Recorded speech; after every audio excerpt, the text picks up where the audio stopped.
morning, everyone, and welcome to my channel. My name is Dawn, and this channel is Dawn Does Keto. This channel is all about my accountability and my personal journey on the ketogenic diet. But recently, we've been doing an episode called Dinner with Dawn. And Michelangelo.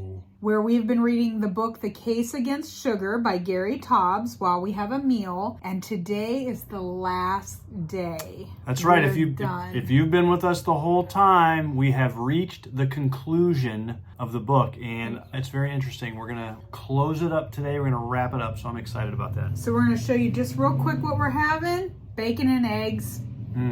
With some Redmond hickory smoked salt on it. Yep. And then I also made, we've never had this before, and I don't know if I can show it. I made some tomato basil keto chow soup. We've used the tomato basil in recipes before, but I've never just made a soup out of it. So we're gonna test that for you. Well, let's do it right now. I hope it's still warm.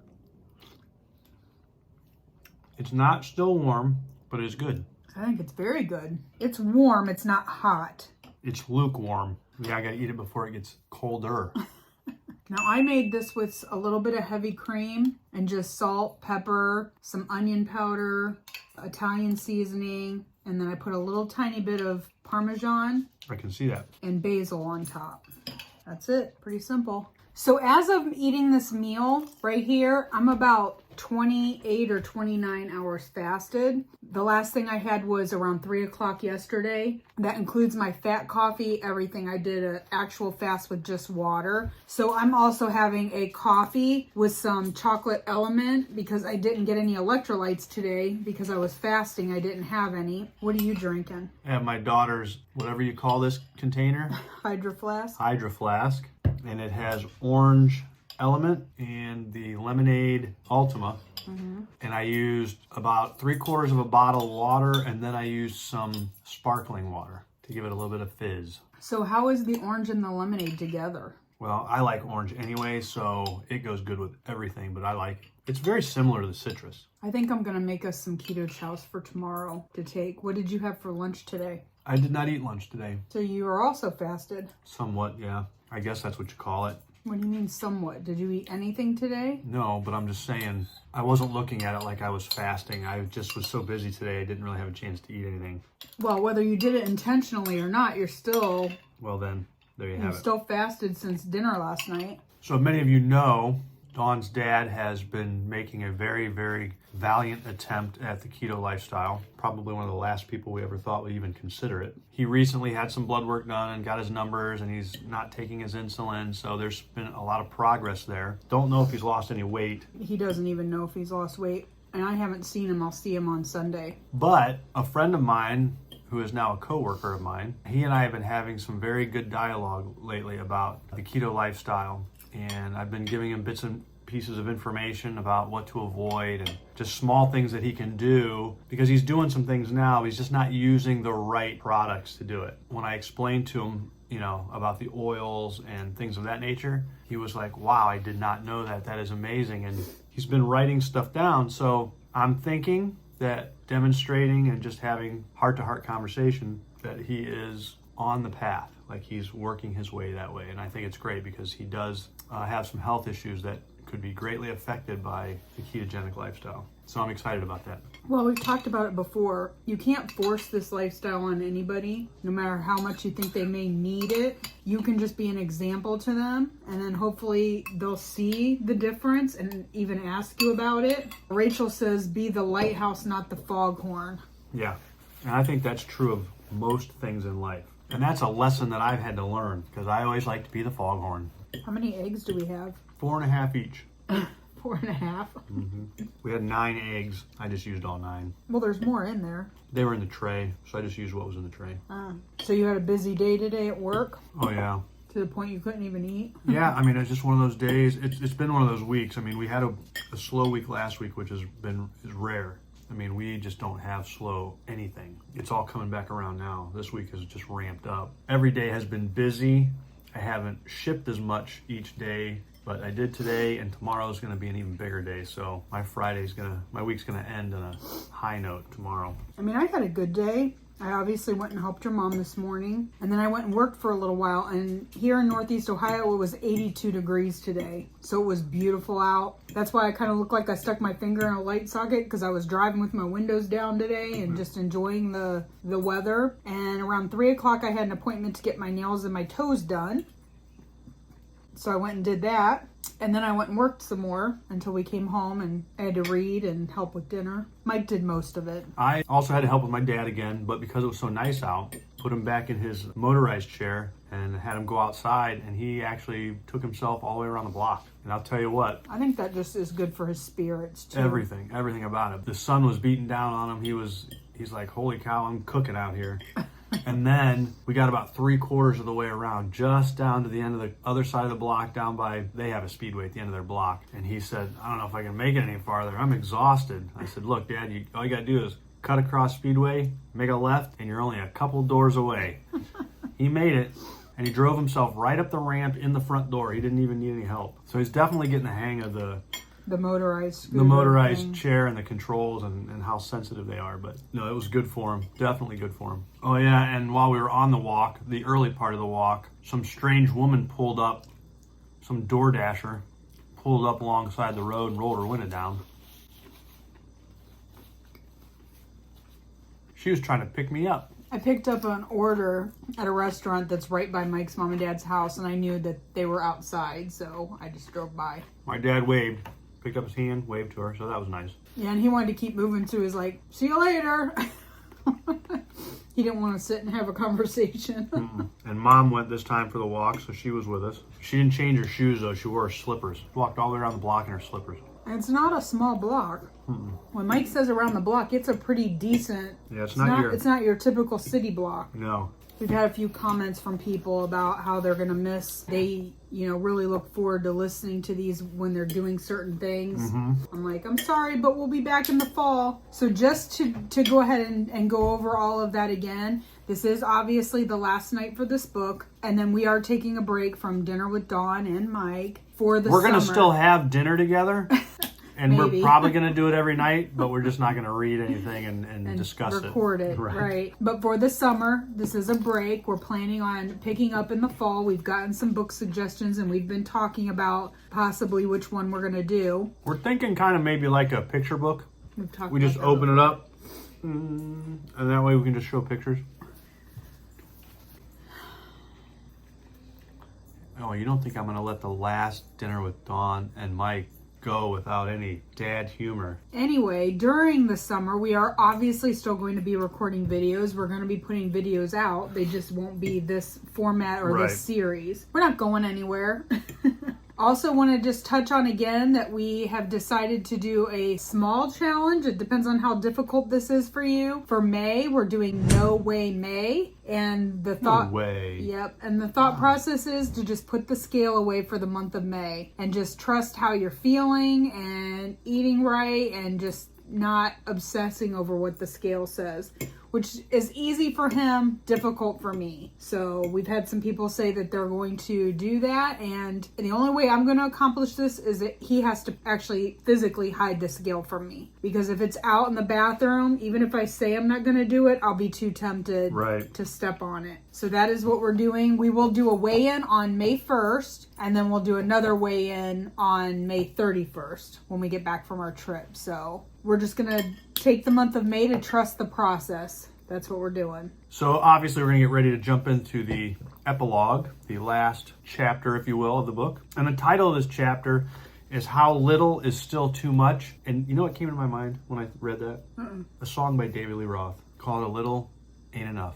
And that's true. And I don't. For some it people, has nothing to do with sugar, but but for some people, think about it. A little ain't enough. No, and it just came to me like really right now, because I read this earlier in the day. I didn't even think about it. All of a sudden, boom! The song pops in my head. There it is. So there's a bonus for you, everybody, if you want to listen to that song when you're done. Well, he kind of talks about that and the fact that moderation means something different for everybody. There's no way to say, oh, you can have sugar in moderation, because what does that mean? He kind of goes back to the whole cigarette smoking thing. With cigarettes, what would be considered moderation when smoking cigarettes? 1 or 2? 3 or 4? Like, how do you know what a moderate amount is? And it's the same way with sugar. What's a moderate amount of sugar? Because you won't see the negative health effects from it usually right away. It usually takes time. So by the time you realize you're having negative health effects, it's too late. And you don't know for sure exactly if it was because of the amount. Because let's face it, some people eat a little bit of sugar and it's going to have a negative health effect on them. Right. It's different for everybody. Some people are going to eat a little bit more and it's not going to bother them. I mean, that's just the nature of being human. Right. But it's funny too, because a lot of people, when you talk about the smoking aspect of it, not smoking sugar, but the smoking cigarette aspect. No, but there is sugar in cigarettes. Right, we know learned that. Right.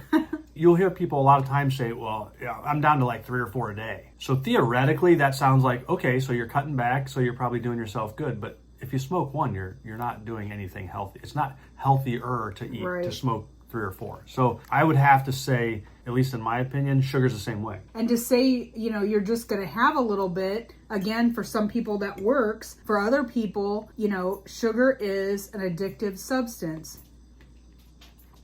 I'm coming to terms with that every day.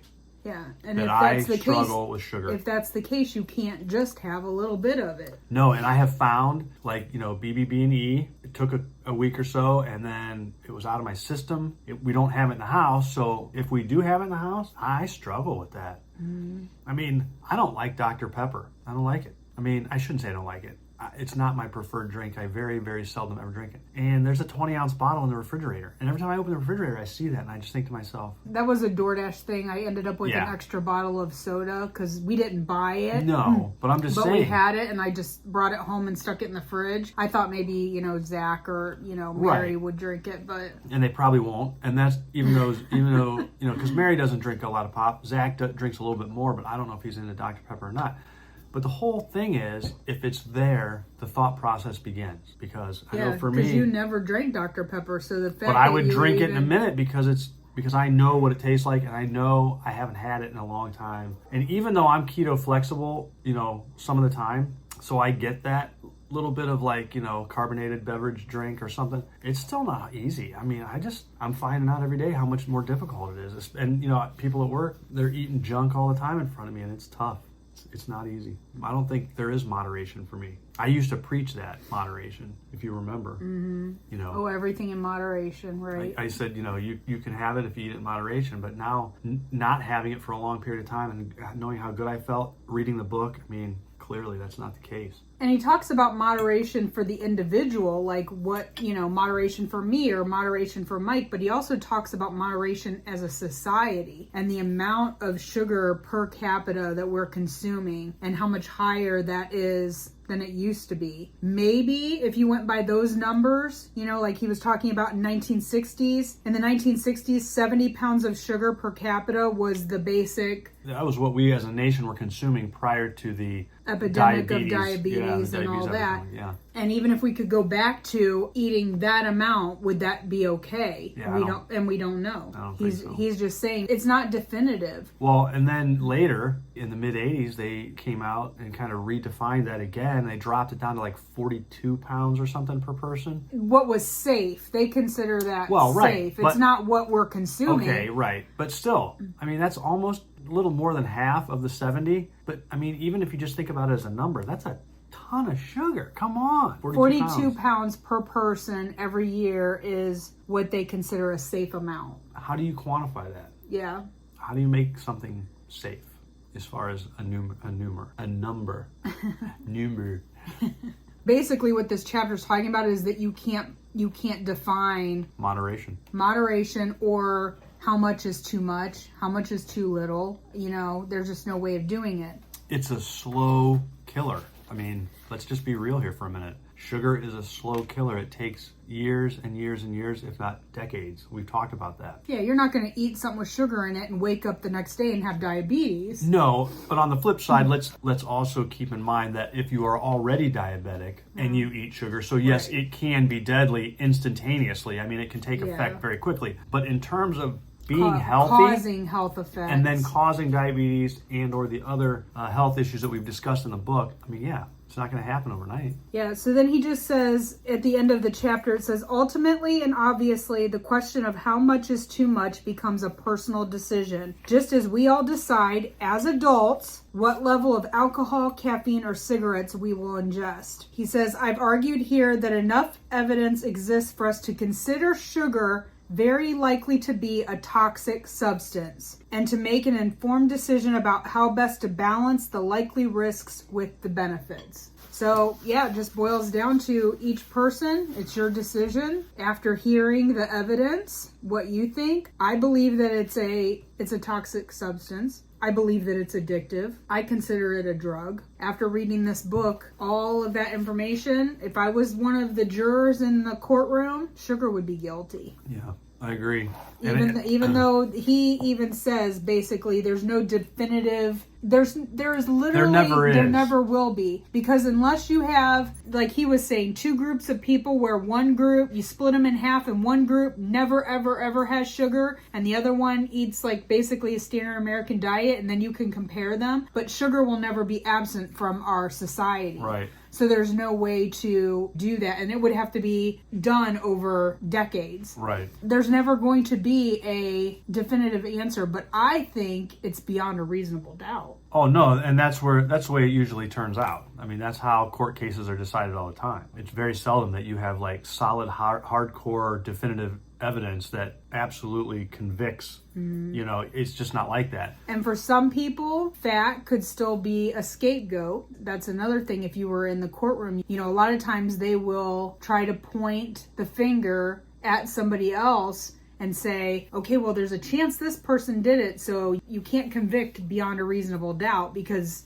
I'm showing you that there's a possibility that it could be this other person. And that's what they use fat for. They say fat is the other person. The other so they're taking the reasonable doubt out of the equation. They're trying to anyway, yeah. I don't think it's successful. I mean, but for many people it still is. No, it is. But that's the addiction talking, I think. I mean, I struggle with it. That's never going to go away. The information that we've been provided in this book, I mean, for me and obviously for you, I mean, beyond a shadow of a doubt, I have no doubt that sugar is addictive. I have no doubt that sugar is the cause of many, many, many of our health issues. And I think that if we were strong enough to completely eliminate sugar from our diets, that we would be better off for it.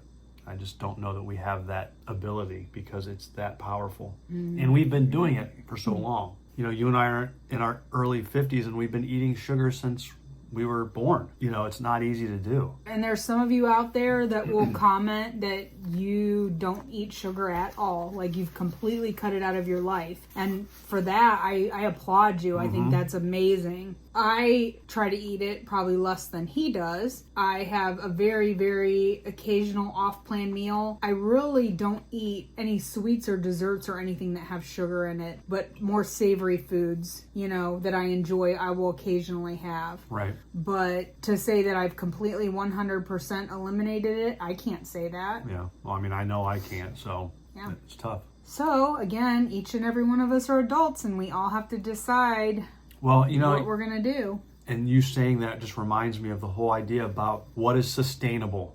We always talk about what's sustainable for us. For us to say that we're never ever going to have it again is not sustainable. It's not sustainable. And I know a lot of you out there, you know, we've read comments, you've told us, you know, there's some of you that'll have like a Coke Zero, for example, or, you know, some other treat maybe once a week because that makes this lifestyle sustainable. Right. Is that better than eating the standard American diet every day? Oh, I'm sure. Absolutely. Yeah. So if that's what makes this lifestyle sustainable and makes it so that you can stick with this as a lifestyle for the rest of your life, that's great. That's what you got to do, right? Because if you don't, I think the alternative is going completely off track, off the rails, and being back in the standard American diet, and then you're going to feel miserable. And I know for me, that's a mental thing. As soon as you tell me that I can't have something and I'm never ever going to have it again, that makes me want it more. Even more, yeah. So it's all mental. I know that, but I have to deal with that. That's something that I have to.